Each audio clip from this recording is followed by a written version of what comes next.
Hello, everyone. I am Brady Briggs here for another episode of the Combat Logic. Joining me today is Ethan Arms for his first episode. How are you, Ethan? It's nice to finally be talking with you. I'm doing great, man. How you doing? Good. All right, so first fight on the card, we had a banger. It opened up with two bangers, actually. The first of which, Marc-Andre Barrial versus Dalchi Lungiambula. Now, Lungiambula, he did, a lot of what he does. He gets tired because he throws everything into every shot. And Barrial did what he does. He kept his Colby Covington-like pace and just stayed in his face the whole time. I wanted Dalchi to win because I like watching African powerhouses fight, but that was a good win for Barrial. He's now won his last three straight after losing his first three in the UFC. Julian Erosa and Charles Jourdain. Man, this was a really good back and forth fight. Tell me what you thought. Yeah. Dude, I knew as soon as I saw the Julian and Jourdain fight announced, this is gonna be a fight of the year candidate right here. And dude, the grappling exchanges were crazy. Dude, it was Scramble City out there on the ground. Yeah, it was, man. Jourdain, they're both really good strikers. Jourdain is a real flashy kicker. He's got some good knees. And Erosa was man, he was sinking those shovel hooks in right under Jourdain's elbow so easily with those long ass arms. He looks so good. And then he ends up getting a Darce choke, his third round Darce choke in the UFC. The funny thing about Erosa, he won his UFC debut by split decision. And then he got KO'd in his next fight and he got cut. He came back, lost three straight, getting KO'd in two of those, got cut again.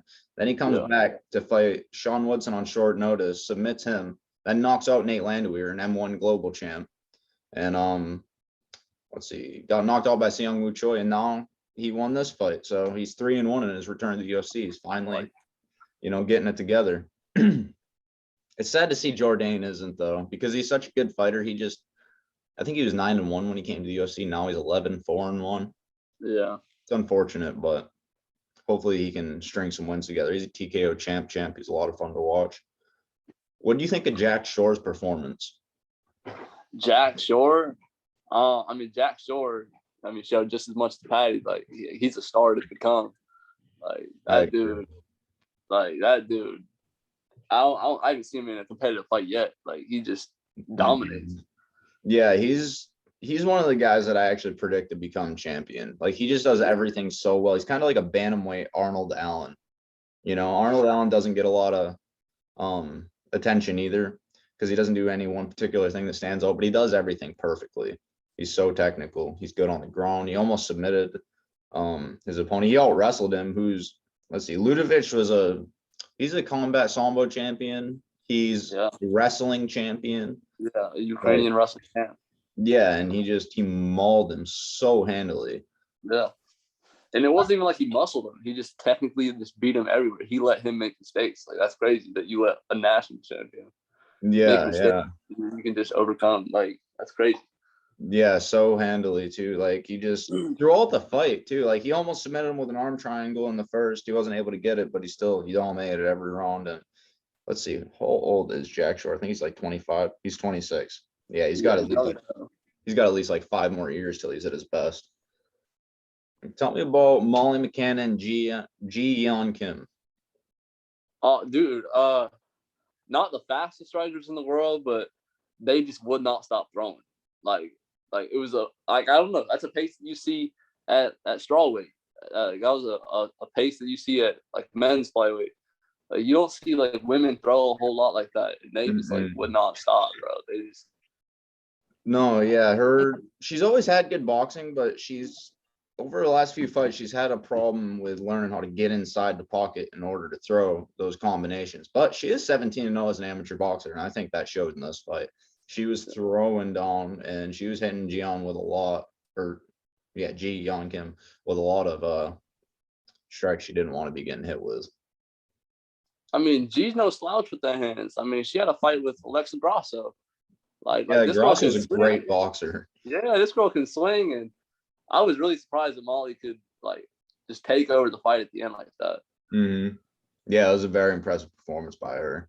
No, this next one I think really stole the show. Paddy Pimblett and Luigi Vendramani. What do you think of this one, man? This was a good fight for a while it lasted. I was super high on Luigi Vendramani going into this. Yeah, I was like, this dude could potentially be the first Italian champ in the UFC.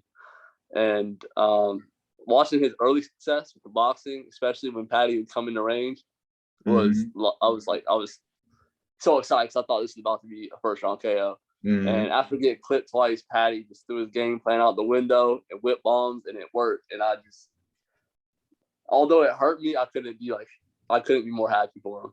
Yeah. I mean, Luigi's a good fighter. I mean, I don't think many people really realize that. Just because he's fighting Paddy Pimblett, everybody, wanted Pimblett to win. Yeah. But Luigi's a good fighter. He's a black belt in Brazilian Jiu-Jitsu. He's obviously got really heavy hands.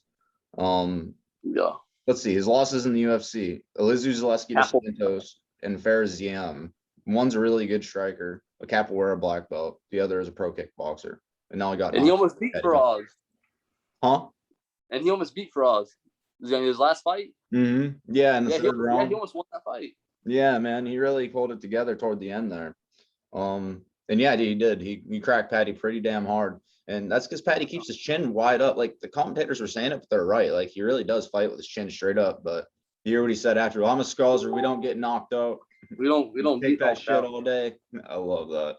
That was awesome, man. He's pretty good, man. He reminds me a little bit of Ricky Tucios, honestly, the way he fights. Yeah, I see that. Yeah. Yeah, like his just nonstop pressure, his wide array of strikes, and then his opportunistic grappling.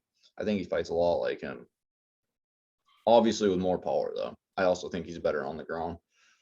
Khalil Rountree really showed up on Saturday, man. Like, as well as I do, sometimes he shows up and sometimes he doesn't. Super consistent. Yeah, what do you think of his performance against Medeiros Blakauskas?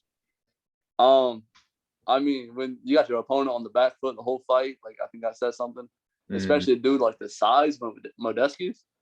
Like that dude's a giant, and that dude was running the entire bout. Yeah.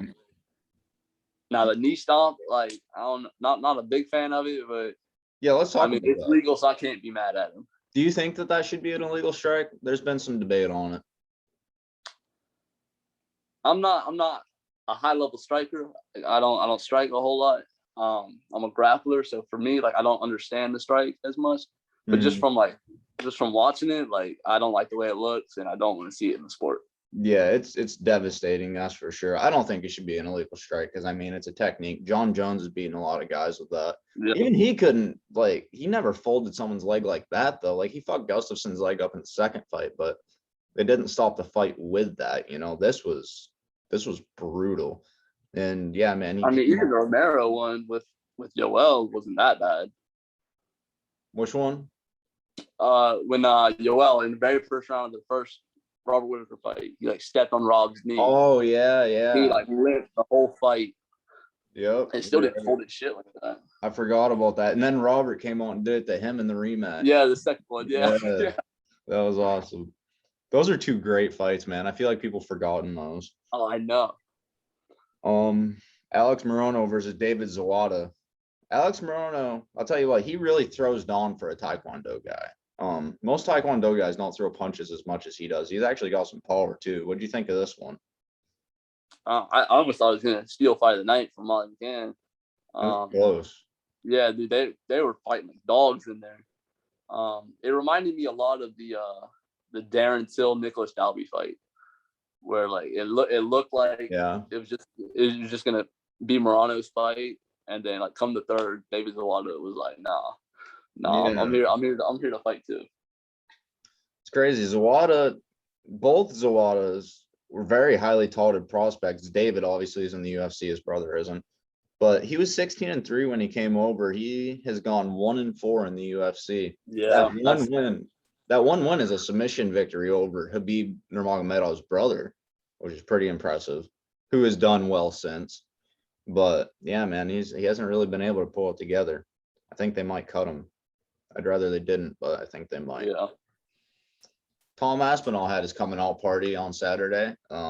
Finished Sergey Spivak in the first round. Beautiful performance. Brutal.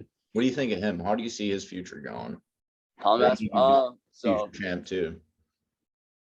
Tom Aspinall, I mean, other than looking like Frank Mir, the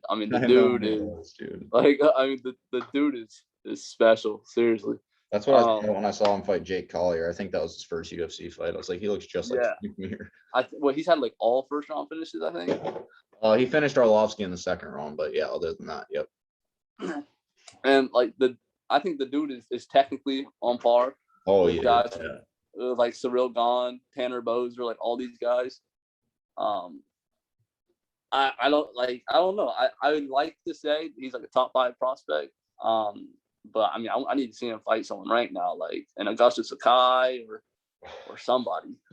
Yeah, well, what he said after the fight is like, if I'm number 13, give me number 12. I really like that. John McCarthy said that on the Weighing In podcast that I watched last night too. It's like he likes how he wants to move up the rankings, but not too quickly. I think he's now 11-2. All of his wins are finishes. I didn't know he was a Brazilian Jiu-Jitsu black belt. Until the commentators said it. I was pretty surprised about that because his striking is so good and he's only like 25 years old. So actually, holy fuck, he's 28. That's probably why he's so damn good. He's had okay. I was wrong. But he's 6'5" with a 78-inch reach. That's pretty crazy too. He hits really hard, kicks hard, he knees hard. He's so fast. I could see him being a future champ too, for sure. Especially if he actually is like black belt level on the mat. Seriously, yeah. Like submitting Andrei Arlovsky is pretty hard to do. There's only been a couple people that have been able to do that. But I think that was more of a surprise type thing than anything. He didn't really use technique when he did that. The main event, this really surprised me. Justice and I were talking about this, and I said I thought Till was either going to knock him out or win a decision against him. And Justice said that he thought Brunson was going to maul him for 5 rounds. And I was like, I don't really see Brunson winning this fight, to be honest with you. How did you see this one going? So I was really torn. Because I watched Brunson's last fights, right? And you think like, who's stopping this guy's takedown? Like, who's going to stop him from like, in this division specifically? I think Israel might be the last guy. That was like 6 or 7 fights ago. Yeah, like I'm like, who's gonna? But then I thought to myself, okay, Brunson does this a lot though. He goes on a little streak. He wins some fights and then he loses at the top. So I thought this would be his loss at the top. I thought Till would counter him with a straight, put him down. He fights very chin forward. Yeah. I don't know. I was really surprised that Till couldn't catch him. Yeah, I mean he started to in the 3rd round, but I think he's a little too tired for his punches to really have some snap on him. I think that Darren Till, first off, I want to say that this performance kind of reminds me of like when Michael Bisping came back after over a year layoff and fought Tim Kennedy. He just didn't look like himself. And I think that might have something to do with it. That's not a discredit to Brunson, though. Brunson looked incredible on Saturday. He looked brutal. Yeah, Till's takedown defense is good. Like I don't remember anybody else taking him down and keeping him down. Like he always got right back up before, as far as I remember, except for Tyron Woodley. When he knocked him down, he couldn't get up off his back then, but he didn't get taken down there either. And he was hurt. But dude, Derek Brunson has really, evolved a lot. He's not quite as fast as he used to be, but I got a feeling he's stronger than he used to be, being in his mid-30s. He has gone back to his wrestling. And I thought Till was going to win because his takedown defense is good. Derek keeps his chin up, as you just said. He telegraphs his strikes. But he's really, I think, what is he with? He's with Sanford MMA, right? He's gone 5-0 since going there. And all of his wins used to either be decisions or first-round finishes until 3 fights ago when he finished Edmund Shabazian in the 3rd round. And now he just finished Darren Till in the 3rd round. So, man, what do you want to see next for him? Well, actually, what do you want to see next for both guys? All right, so for Darren Till, I like the idea of the winner of Rockhold Strickland or maybe even Shabazian or Uriah Hall, just someone like down your bottom 15. But I want to see him against a striker. That Brunson fight, it almost like saddened me to like watch him lose like that. So I want to see him. Sorry, what? I just want to see him against a striker in the middleweight division, and Shabazian, Rockhold. Any of those guys would be fine for me. And then Brunson, I mean, I know Jared Cannonier's available, but I kind of want to see him. Yeah, I mean, I kind of want to see him in that title picture now.